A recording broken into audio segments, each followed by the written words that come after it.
Assalamu alaikum, bonjour à tous. Soyez les bienvenus une autre fois dans ma chaîne YouTube, le français avec Fatima. Dans la vidéo d'aujourd'hui, on va faire les exercices de test diagnostic. Bien sûr, ce sont des exercices qui se trouvent au début des leçons du deuxième semestre dans le manuel ou bien le programme passerelle de troisième année collège. Donc, on commence par la compréhension de l'écrit. Donc je peux pas lire les textes parce qu'ils sont nombreux. On a plusieurs textes dans la page 95 et 96.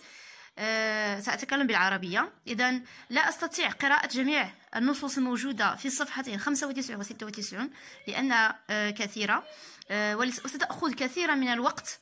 لذا سأمر مباشرة إلى التمارين. Voici l'exercice 1. Remplis le tableau suivant.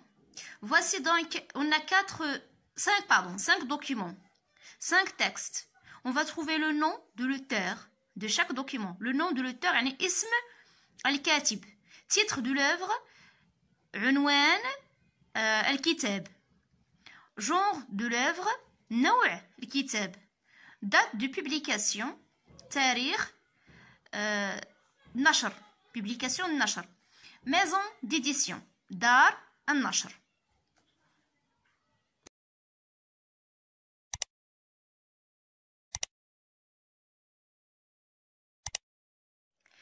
Je vous en prie s'il vous plaît, vous devez lire les textes. ضروري انكم تقراو لي تكست باش تفهموا. ولا كان شي واحد باغي نشرح ليه لي تكست لي 5 دوكيومون مرحبا يخليها لي في التعليقات وانا راه غادي نشرح ليه. وغادي ندير فيديو نشرح فيها لي 5 تكست، ما كاين حتى شي اشكال. غير لو كان دابا ما بغيتش نشرح على ود باش ما نطولش عليكم الفيديو. Donc autre chose, s'il vous plaît, essayez de répondre avant de voir les réponses. حاولوا انكم تجاوبوا قبل ما تشوفوا les réponses. D'abord, on va faire un exemple. On a Ahmed Sfraoui, La boîte à merveille, seuil 1954. هذوك المعلومات اللي كاينين في لو طابلو كلهم غادي تلقاوهم en bas. C'est la référence. فهاد المرجع هذا يسمى بالعربية المرجع. En français s'appelle la référence. Dans la référence du texte, on trouve le nom de l'auteur ou bien de l'écrivain. Ahmed Sfraoui, c'est l'auteur ou bien l'écrivain. Puis on trouve la boîte à merveille. C'est le titre de l'œuvre ou bien la source. Il a plusieurs noms. La source, le titre de l'œuvre. L'œuvre, ça veut dire le livre où on tire le texte. يعني هذاك الكتاب اللي كنجبدو منه le texte. Seuil, c'est la maison d'édition ou bien دار النشر. 1954, c'est la date de parution ou bien de publication. يعني تاريخ النشر. Voici donc, j'ai déjà rempli le tableau. Voici donc le document 1. Le nom de l'auteur c'est Ahmed Sfraoui. Le titre de l'œuvre, La boîte à merveille. Genre de l'œuvre, نوع الكتاب. Un récit ou bien نوع النص. Un récit. Un roman. Donc le récit est tiré d'un roman. Un récit يعني نص حكائي أو نص سردي. نص سردي. ولكن هذا النص السردي استخرج من رواية. Un roman. الرواية La boîte à merveille. Le roman هي الرواية. Date de publication 1954. Maison d'édition Seuil. Document 2, c'est Maupassant. Bien, Guy de Maupassant, le nom de l'auteur. Le titre de l'œuvre, c'est Toine et autres nouvelles. Genre de l'œuvre, un récit. Aussi, c'est un récit. نص سردي. Il est tiré d'une nouvelle. استخرج من قصة. هنا رواية هنا قصة. Date de publication 1976 et maison d'édition Quarto Gallimard. Document 3. Le nom de l'auteur c'est Antoine de Saint-Exupéry. Le titre de l'œuvre Lettre à ma mère. Le genre de l'œuvre c'est une lettre. نوع النص رسالة. Date de publication 1997. Maison d'édition c'est Gallimard. Document 4, on a le nom de l'auteur c'est Christian Lemblin. Le titre de l'œuvre c'est Le tailleur fou. Genre de l'œuvre une pièce théâtrale. Pièce théâtrale مسرحية. Date de publication 2002. Et maison d'édition Retz. Document 5. On a le nom de l'auteur, c'est Paul Verlaine. Titre de l'œuvre Sagesse. Le genre de l'œuvre, c'est un poème, ou qasida shi'riya. Date de publication 1881. Maison d'édition, Société Générale de Librairie Catholique. Passons maintenant à la compréhension de chaque document. Document 1, on relève les indices qui montrent que le narrateur est un personnage du récit. Relève, ça veut dire istakhrij. Istakhrij min an-nas, les indices, l'adilla, allati tubayyin, qui montrent tubayyin. Bi anna ar-rawi, le narrateur ou ar-rawi, est un personnage de récit. Ça veut dire shakhsiyya min an-nas. 2. Quel événement a lieu chez le narrateur? Ma huwa al-hadath alladhi waqa'a 'inda ar-rawi. Quel sentiment éprouve-t-il ainsi que sa femme? Ma huwa ash-shu'ur, sentiment ash-shu'ur ou l'ihsas alladhi yuhissu bihi huwa wa ummuhu. Que représente le père pour le narrateur et pour sa mère? ماذا يعني الأب؟ ماذا يعني الأب بالنسبة للراوي وأمه? Voici les réponses. Donc, ce qui montre que le narrateur est un personnage du récit, c'est l'emploi de l'adjectif possessif mon. Il a utilisé mon père, il a utilisé le pronom personnel je, j'étais, aussi le pronom possessif ma mère, etc. Il y a d'autres indices. Quel événement a lieu chez le narrateur? Son père le quittait pour aller travailler ailleurs. يعني تخلى عنه أبوه من أجل الذهاب للعمل بعيدا يعني في مكان آخر. Quel sentiment éprouve-t-il ainsi que sa mère? Il ici c'est la mère et le narrateur. Ils éprouvent un sentiment de tristesse, يعني الحزن, et d'abandon, takhalli. Que représente le père pour le narrateur et pour sa mère? Il représente la force, yumatil, al-quwa, l'aventure, al-mughamara, la sécurité, al-amn et la paix, al-salam. Passons maintenant à document 2, qui est le personnage principal de l'histoire. Relève les éléments qu'il indique. Donc, ما هو أو ما هي الشخصية الرئيسية للقصة أو للقصة donc l'histoire.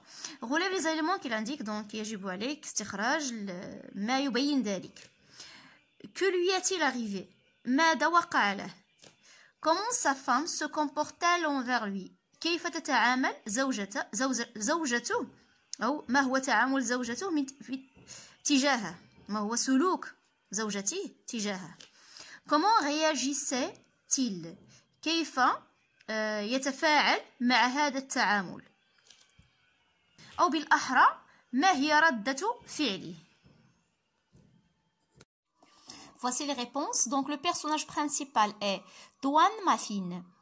Ce qu'il indique est la répétition de son nom plusieurs fois dans le texte. Que lui est-il arrivé?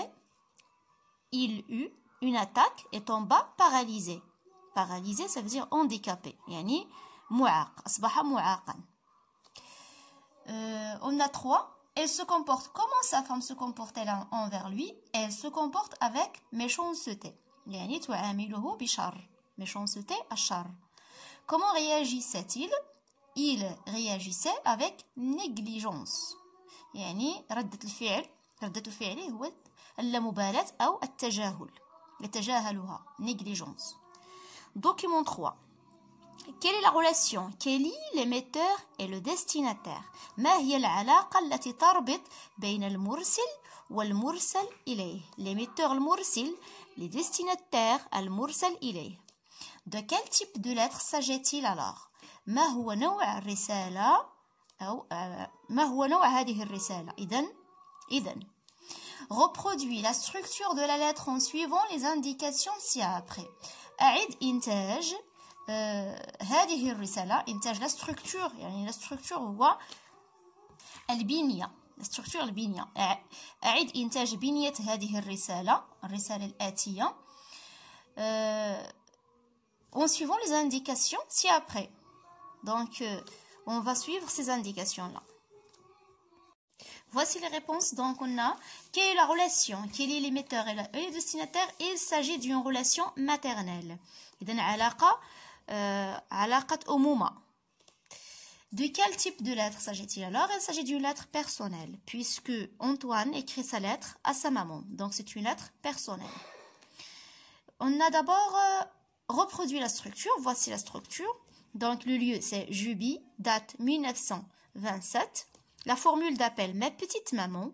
Corps de la lettre, Donc, on a premier mot, c'est quel? Le dernier mot, Saint-Raphaël. Formule de congé, ma petite maman, je vous, jusqu'au le mot, mot. La signature, Antoine. Pour le document 4, pardon, on a déjà dit qu'il s'agit d'une pièce théâtrale, يعني مسرحية. C'est pour cela on a combien de personnages y a-t-il sur scène? ما هو عدد الشخصيات الموجودة على الخشبة؟ la scène هي الخشبة. Combien de répliques sont prononcées? ما هي أو combien يعني كم la réplique ça veut dire إن صح التعبير يمكن القول la réplique c'est الجمل أو الجملة الحوارية. الجملة الحوارية donc combien كم من جملة حوارية تم نطقها أو نطقها. relève une didascalie. la didascalie هما مجموعة من الجمل أو الكلمات التي نجدها بين قوسين التي تعبر عما يقوله أو ما يفعله أو ما يحس به الشخص أو الشخصية. إن صح التعبير هي الشخصية ماشي الشخص. الشخصية. Que propose le tailleur au client? ماذا اقترح الخياط على الزبون? Que lui répond ce dernier? بماذا أجابه هذا الأخير? Voici donc, on a ici la pancarte, tailleur est face au public. Et le tailleur fait le son pas. Sur la scène arrive le client. Donc, ces phrases-là se trouvent entre deux parenthèses. Donc, c'est une didascalie. هذه كتسمى la didascalie. Donc, les gestes اللي كيديرها الشخصية فوق الخشبة ما كينطقهاش وإنما كيفعلها ما تفعله الشخصية فوق الخشبة يسمى une didascalie. Les répliques, c'est ça la réplique. Bonjour monsieur, je voudrais une veste. On a aussi, bien sûr monsieur, je prends tout de suite vos mesures. Donc, هادو كيتسموا des répliques. On a encore une didascalie. Le tailleur prend la règle et mesure n'importe quoi, n'importe comment, longueur des jambes, tour de taille, air étonné du client. Voici une autre didascalie. On a, parfait, j'ai toutes les mesures, je vais pouvoir vous faire une belle veste. Si vous voulez, je peux vous la faire en peau d'éléphant. D'éléphant. Donc, c'est une réplique. Elle dit, hiwar, réplique. Non merci, jusqu'au quoi? C'est une autre réplique. Donc, on a combien de répliques? On a 1, 2, 3 et 4. On a combien de didascalies? On a 1 et 2. Et on a combien de personnages? On a le client et le tailleur. Donc, ce sont 2 personnages. Donc, il y a 2 personnages, le tailleur et le client. On a 4 répliques qui sont prononcées. La didascalie que je choisis, c'est le tailleur prend la règle et mesure. Voilà, je mets 3 points puisque j'ai pas d'espace jusqu'au air étonné du client. 4. Donc, que propose le tailleur au client? Le tailleur lui propose une veste en peau d'éléphant. Que lui répond ce dernier? Le client refuse la proposition. Ça veut dire rafada az-zaboun hada al-iqtirah. Passons au document 5. On a déjà dit que le document 5 est un poème. Donc, on a de combien de strophes se compose le poème? كم من فقرة تنقسم هذه القصيدة. Combien de vers y a-t-il dans chaque strophe? كم من بيت شعري يوجد بهذه الفقرة. Relève les rimes. استخرج les rimes. La rime ça veut dire القافية. القافية هي آخر صوت نسمعه في le vers يعني في البيت الشعري. Voici le poème. Donc ce poème se compose de 4 strophes. Voici la première strophe, la deuxième, la troisième et la quatrième. Chaque strophe se compose de 4 vers. Voici donc le premier vers, le deuxième, le troisième, le quatrième. La même chose. 1, 2, 3, 4. 1, 2, 3, 4. 1, 2, 3, 4. Donc on a 4 strophes avec 4 vers. Chaque vers se termine par une rime. On a essayé le toi. Donc on a wa. C'est un rime. Wa. Donc on a toi.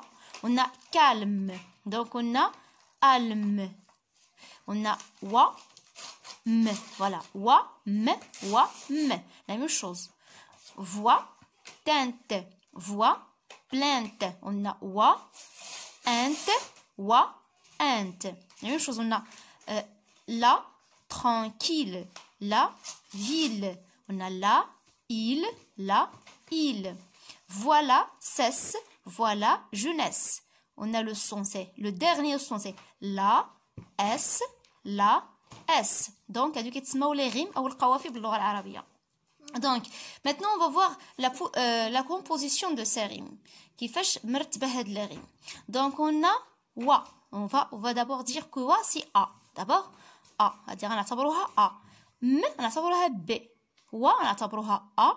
م, on نعتبروها b. Donc, on a a, b, a, b. La même chose. wa, a, and b. wa, a, and B, donc A, B, A, B. Donc, on a A, B, A, B.